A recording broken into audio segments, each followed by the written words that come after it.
I am a recovering people pleaser. So I have a hard time saying no to people often. I've worked on this and gotten so much better after reading the Boundary Boss book and other things like that, understanding my weak points and that I have a tendency to not say no when I need to.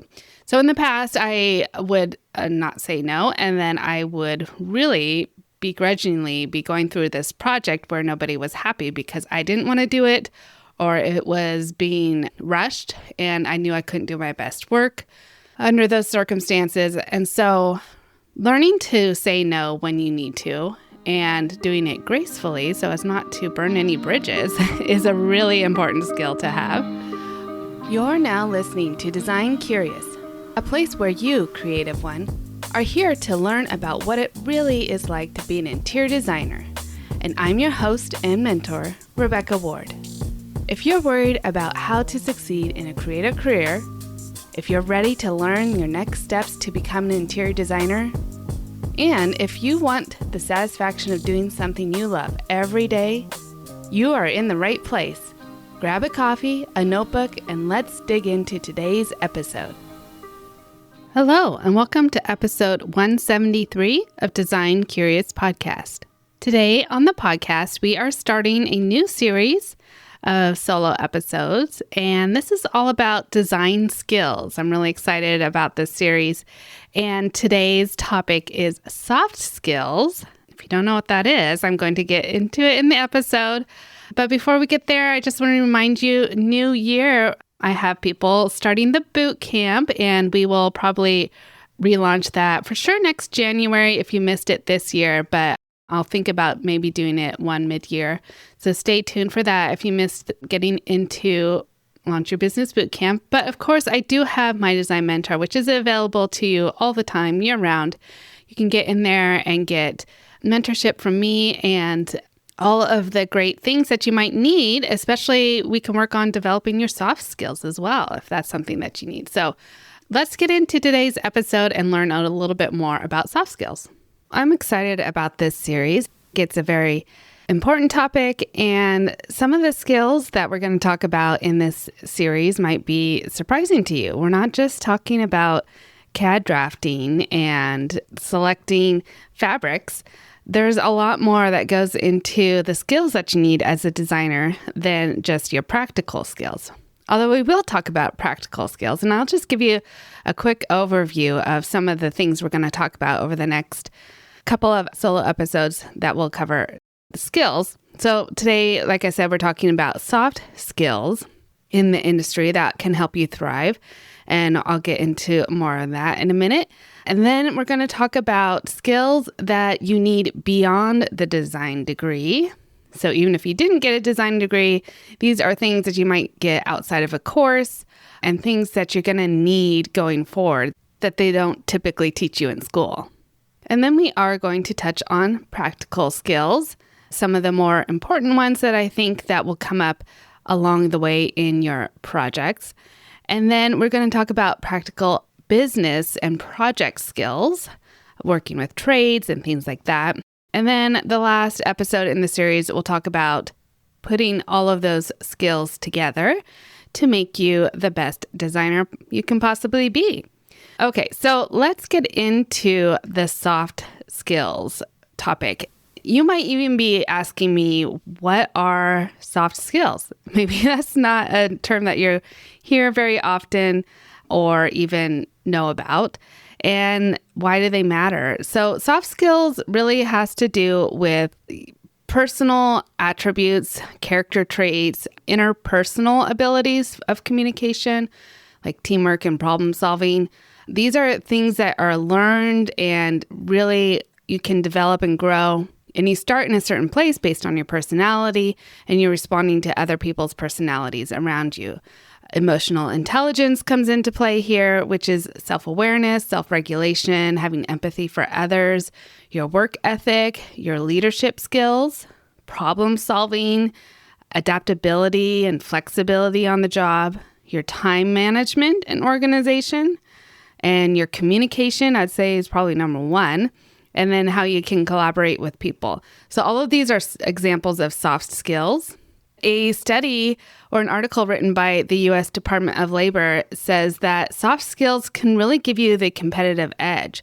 So whether you are looking to have a competitive edge as a business, as an interior design firm, or even if you're looking to be employed by an interior designer, these soft skills are really going to help you stand out. One of the things that employers look at as being very important when they're looking to hire, they might, say the minimum practical skills that you need. And some of those can be fine-tuned and taught a little bit more, like say you know a certain computer program, but you need actually a different one for this job. Well, they could probably train you on that. But the soft skills is a lot harder to train people on, and it can take more time to develop. So if you have a lot of soft skills going into the job, then that's going to put you so much farther ahead of other candidates.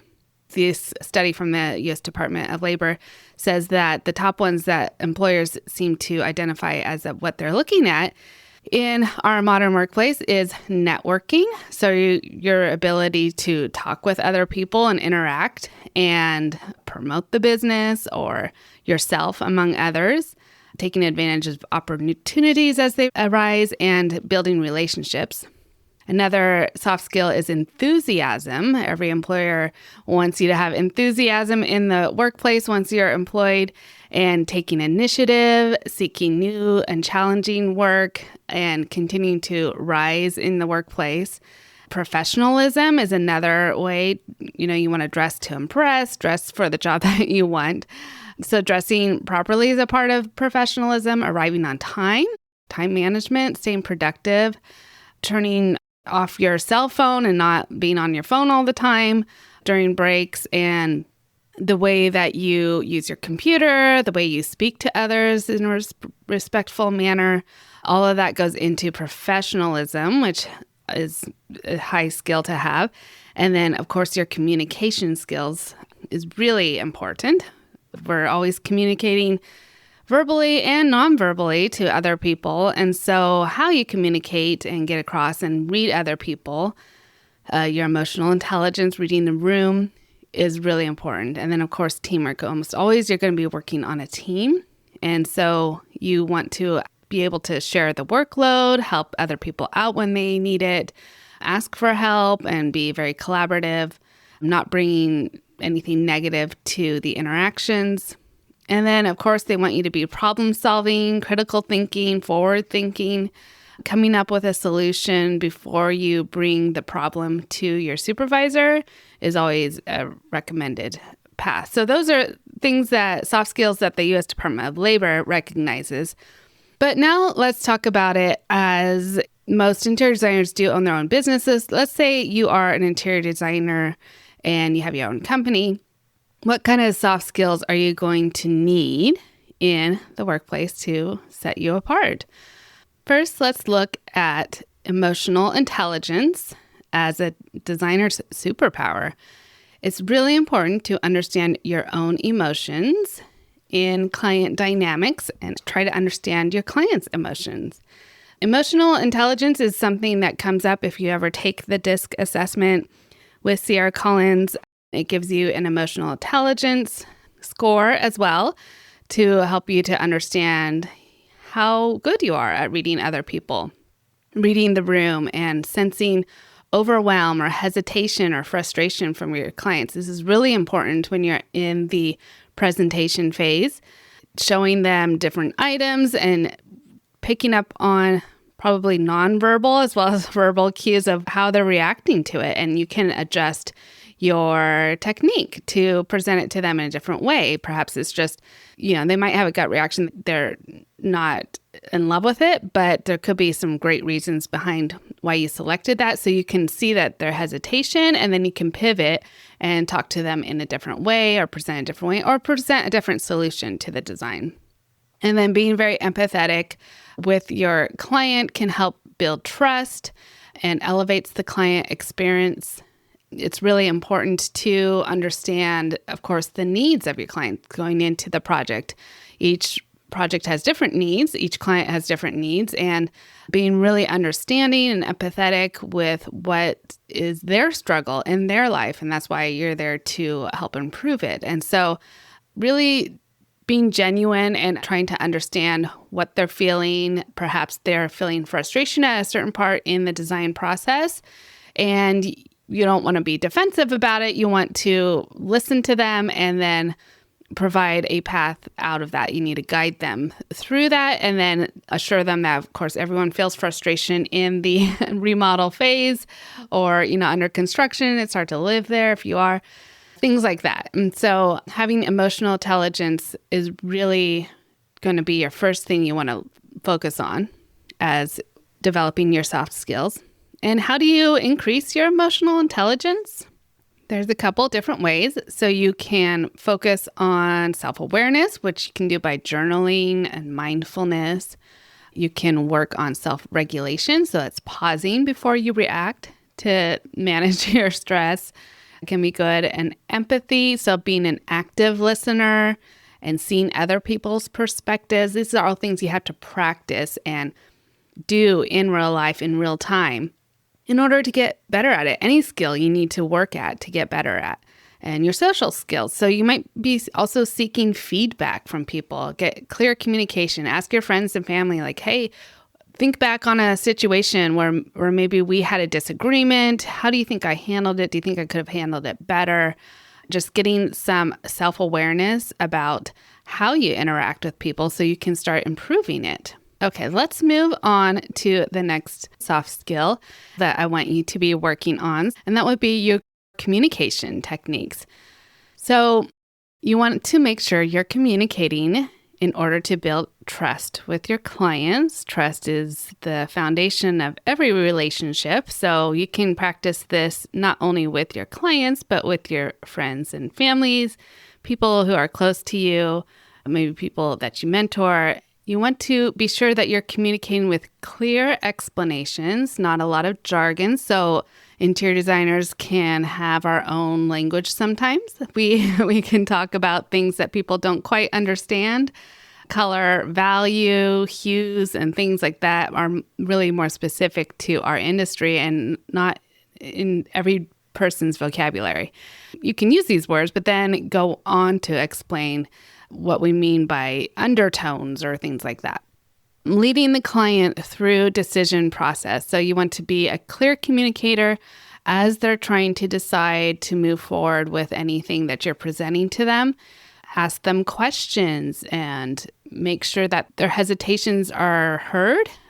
Communication is actually one of the things that worked on a lot, and I get really good feedback from clients. They say that we're really good communicators. We're in constant communication, regular communication with the client throughout the project, that we seem to listen really well, that we can then repeat back to the client once we've been listening. We repeat back to them what we heard and make sure that we're hearing them well.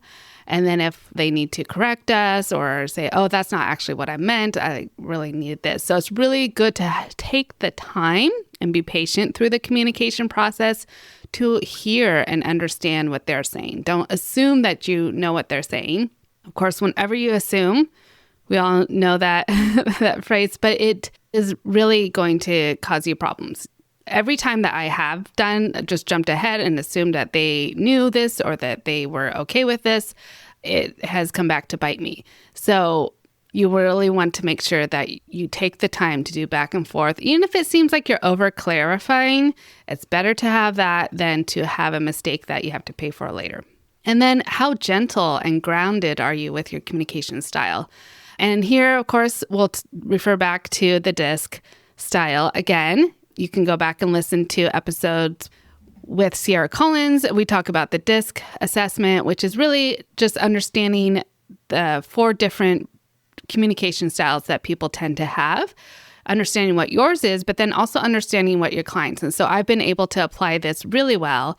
We went over this at a retreat last November with my designers here locally, and it was just a great learning process, an eye-opener for a lot of people to understand that their communication style is probably different than their client, or they'll have different clients come through that have different styles. And so some want really direct communication, no fluff, just give me the facts.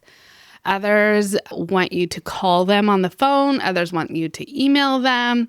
Some really need you to get personal first and ask them how their day was and how their family reunion went and their recent trip before you get down to business. So really being cognizant of your client's communication style is going to help you here.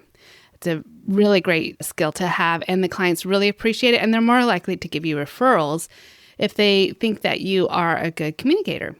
All right, the next soft skill you need to have is understanding boundaries and having professional poise. In this, you're going to learn how to say no gracefully. So it could be saying no to a project that's not a good fit. Well, first, let me preface that I am a recovering people pleaser. So I have a hard time saying no to people often. I've worked on this and gotten so much better after reading the Boundary Boss book and other things like that, understanding my weak points and that I have a tendency to not say no when I need to. So in the past, I would not say no, and then I would really begrudgingly be going through this project where nobody was happy because I didn't want to do it, or it was being rushed and I knew I couldn't do my best work under those circumstances. And so learning to say no when you need to and doing it gracefully so as not to burn any bridges is a really important skill to have. Also, you're going to need to learn to say no to a client's request sometimes in order to protect the design that you put forward. Of course, you're designing with their best interest in mind, but sometimes clients will go rogue and they'll see, maybe some ad was targeted to them on TikTok or something, and they really want to buy this vibrant metal art that they want to put on the wall where you have some wallpaper, and you might need to tell them no gracefully. That's not going to be the location for that art. They could certainly buy it if they want to, but we will have to find another place for it. And they should be able to respect that no, but you don't need to have a temper tantrum and just put your foot down with the client and just say, no, that's not in a million years. You don't need to offend them. But learning to say no gracefully is a really valuable soft skill to have. And then also navigating conflict with diplomacy. This is going to be great in all areas of life, navigating conflict, seeking to be more of a mediator and standing ground where it's important, but also doing it diplomatically and preserving the relationship whenever you can. And then learning the boundaries of protecting your time, your profitability, and your mental well-being. So making sure that your time is being accounted for on the project and not just saying yes to scope creep that you're not getting paid for. So you need to protect that time. Time is so valuable. And you need to protect the profitability of the job. So making sure that your business model that you have set up, depending on how you bill for your time and for your product, that you are protecting that. And you need to have a sustainable business model, and you have a right to that. And so you don't have to acquiesce to every request of the client. And most of the time they're reasonable and will understand why you have it set up that way. And then protecting your mental well-being. If a client or a project is really just in over your head or you're just done with it, then gracefully bowing out of the project is probably the best thing you can do, because nobody wants you to be frazzled and have a mental breakdown. And so learning what your boundaries are and when to say no is going to be a really useful soft skill to have. All right, and then let's talk a little bit about the skill of leadership that can often get overlooked by designers. As a designer, you are a leader to your client and to your contractors, trades, and on the project. And so having the time working on and developing your leadership skills is very important. So don't shy away from those books or podcasts about leadership, because whether you recognize it or not, you are a critical leader in your work. You can help to build confidence in your projects without being domineering on the job site. And soft leadership can create smoother installs and fewer delays. And so being able to lead is a great soft skill to have. Also, personality awareness. And so we talked about the DISC. You can also look at Enneagram insights that you might want to try understanding about yourself and about other people. I have studied the Enneagram, and it is helpful sometimes to identify people who might be a 6 or a 5, or, it's very similar to the DISC, and understanding what they need to hear in order to feel confident to move forward with the design. And you can adjust that style depending on what the client is needing and what they respond to. And then another secret soft skill that doesn't get talked about a lot is holding space for client transformation. So clients often come with emotions tied to their homes. It's a very personal project, which is why I like residential. It is very personal. I like working with clients and understanding their emotions that are tied with their homes, but some designers don't love that. So that's where you might want to transition more into commercial design, hospitality, things that deal more with committees and not necessarily a person's emotions, especially when you're dealing with remodels and you're coming with grandma's furniture, or this house has, been in the family for years, or this is just the way it has been since their kids were little, and it's hard for them to let go of these things. And some people are like, okay, I'm done. Like, it's ratty now. And we're ready for grown-up furniture, and we're ready for a grown-up house. And so that they're ready for change and moving on. But a lot of people have resistance to change.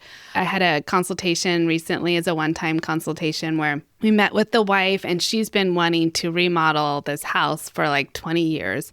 And the husband was there, and he quietly sat in on the meeting as well, did not seem like he wanted to be there, and was very gruff in his responses. She's trying to get him to respond like, do you like this tile? Do you like this color? And he's like, just didn't really want to give any responses. And he could tell he just liked things the way that they were now. He didn't see a need for change.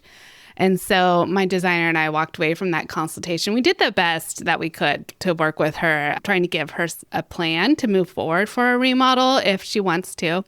It's a beautiful plan, but my designer and I were pretty aware that it's likely not going to happen because both parties were not ready for change, and there's too many emotions tied up in that remodel for that change. So you might come across that sometimes. And if you're going into that, not just as like a one-time consultation, but as like a project starter, and you're trying to get that project off the ground, that would be a huge red flag that you want to listen to and understand that that partner is not going to come around very easily or anytime soon. And you might be hitting your head against a brick wall and trying to get this remodel off the ground.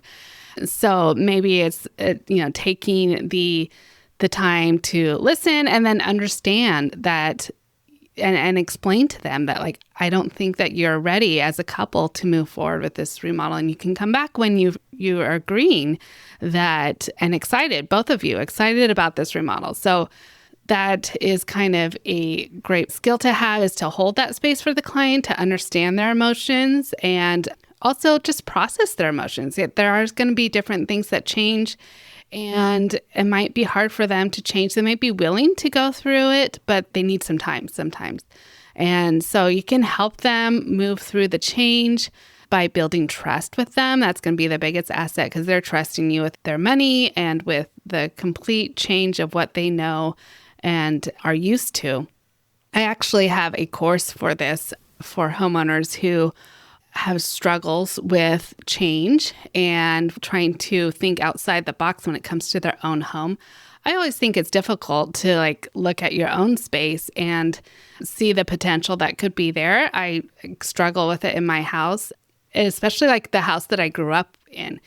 That was just the way it was. And I didn't, even though I identified probably a few things of this tile could be updated or whatever, I never really felt like it needed a whole gut remodel, because that was my home. That was my childhood home. And I had, I knew all the nooks and crannies. So it would be hard for me to go back into that house if someone else has bought it and to do a new remodel for them because I had so much emotion tied to the way that it was existing. A lot of homeowners are in that place. And so they have a hard time visualizing, if they've been in the home for years, how it could change and just be completely different from where it is now. And so I have a course called Shifting Spaces, and it's great for that, to help the mindset of the client and to help them maybe identify, like a lot of empty nesters have rooms that are in disuse, and you just have all this square footage in your house that's not being put to use, and it's neglected, and it's not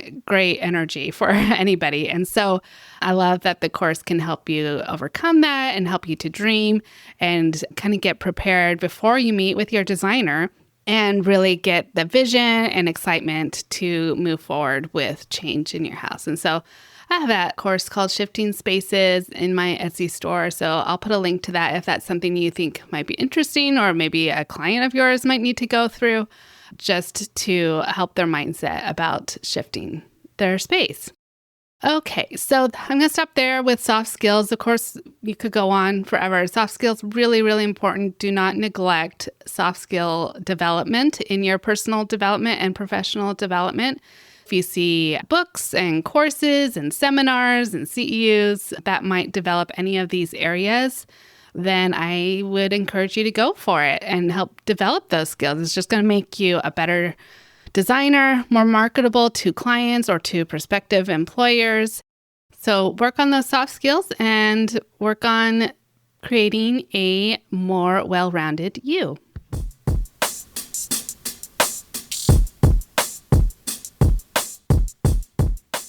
So there you have it. Soft skills, if you didn't know about before, now you do.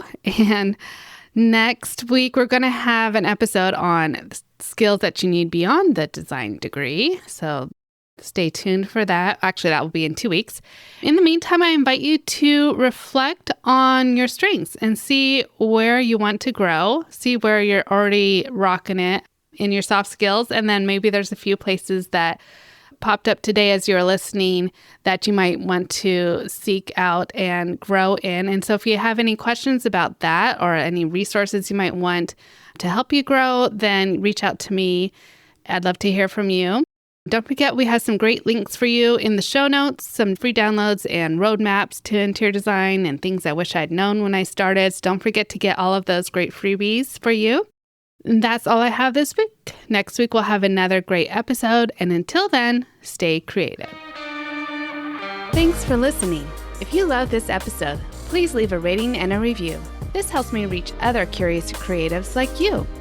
If you have a topic request or would like to contact me, simply head over to my website, rwarddesign.com, or email me at podcast@rwarddesign.com.